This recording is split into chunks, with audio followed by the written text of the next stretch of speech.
പാകിസ്ഥാന്റെ വെള്ളം കൂടി മുട്ടുന്നു. കുളിക്കാനും കുടിക്കാനും ഇനി പാകിസ്ഥാൻ വെള്ളം എവിടെ നിന്ന് കണ്ടെത്തും?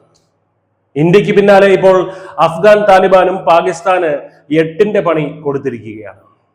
കിഴക്ക് നിന്ന് ഇന്ത്യയും പടിഞ്ഞാറ് നിന്ന് അഫ്ഗാനിസ്ഥാനും ഒരുപോലെ വാൽവടച്ചതോടെ പാകിസ്ഥാന്റെ ഭാവി ഇനി ഇരുട്ടിലാണ്. ഒരു തുള്ളി വെള്ളത്തിനായി പാകിസ്ഥാൻ ഇനി ലോകത്തിന് മുന്നിൽ കൈനീട്ടേണ്ടി വരുമോ? ആദ്യം തുടങ്ങിയത് ഇന്ത്യയാണ്. പഹൽഗാം ഭീകരാക്രമണത്തിന് പിന്നാലെ പാകിസ്ഥാന് ശക്തമായ മുന്നറിയിപ്പാണ് ഇന്ത്യ നൽകിയത്. വെള്ളവും രക്തവും ഒന്നിച്ചൊഴുകില്ല എന്ന പ്രധാനമന്ത്രി നരേന്ദ്രമോദിയുടെ വാക്കുകൾ വെറും വാക്കല്ലെന്ന് രാജ്യം പിന്നീട് തെളിയിച്ചു. സിന്ധു നദിയിൽ നിന്ന് പാകിസ്ഥാനിലേക്ക് ഒഴുകിയിരുന്ന വെള്ളം ഇന്ത്യ പൂർണ്ണമായും നിയന്ത്രിച്ചു. ഭീകരവാദം അവസാനിപ്പിക്കാതെ ഒരു വിട്ടുവീഴ്ചയും ഇല്ലെന്ന് ഇന്ത്യ UN-ലും ആവർത്തിച്ചു.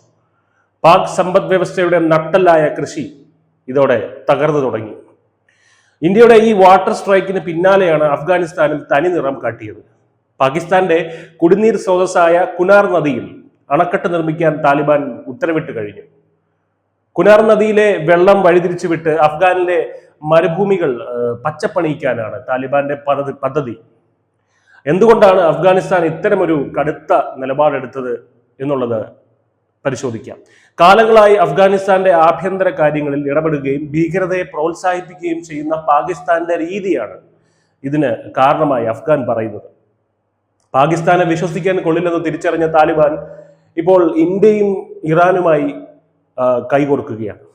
പാകിസ്ഥാനെ പൂർണ്ണമായും ഒറ്റപ്പെടുത്തിക്കൊണ്ടുള്ള ഈ പുതിയ നീക്കം മേഖലയിൽ വലിയ മാറ്റങ്ങൾക്കാണ് വഴി തുറക്കുന്നത്. ഇവിടെ ശ്രദ്ധേയമായ കാര്യം ഇന്ത്യയും അഫ്ഗാനിസ്ഥാനും തമ്മിലുള്ള വളരുന്ന സൗഹൃദമാണ്. പാകിസ്ഥാനെ ഒഴിവാക്കി ചരക്കു നീക്കം നടത്താൻ ഇന്ത്യയും അഫ്ഗാനും തീരുമാനിച്ചു കഴിഞ്ഞു. അഫ്ഗാനിസ്ഥാനിലെ വികസന പ്രവർത്തനങ്ങളിൽ ഇന്ത്യ നൽകുന്ന പിന്തുണയ്ക്ക് പകരമായി പാകിസ്ഥാനെ പ്രതിരോധിക്കാൻ താലിബാൻ ഇന്ത്യക്കൊപ്പം നിൽക്കുന്നു എന്നതാണ് സത്യം. രണ്ട് അയൽ രാജ്യങ്ങളെയും ഒരുപോലെ ശത്രുക്കളാക്കിയ പാകിസ്ഥാൻ ഇപ്പോൾ വലിയൊരു ദുരന്തത്തിലേക്കാണ് നടന്നു നീങ്ങുന്നത്. കൃഷി നശിച്ചു, കുടിവെള്ളമില്ല, വൈദ്യുതിയില്ല.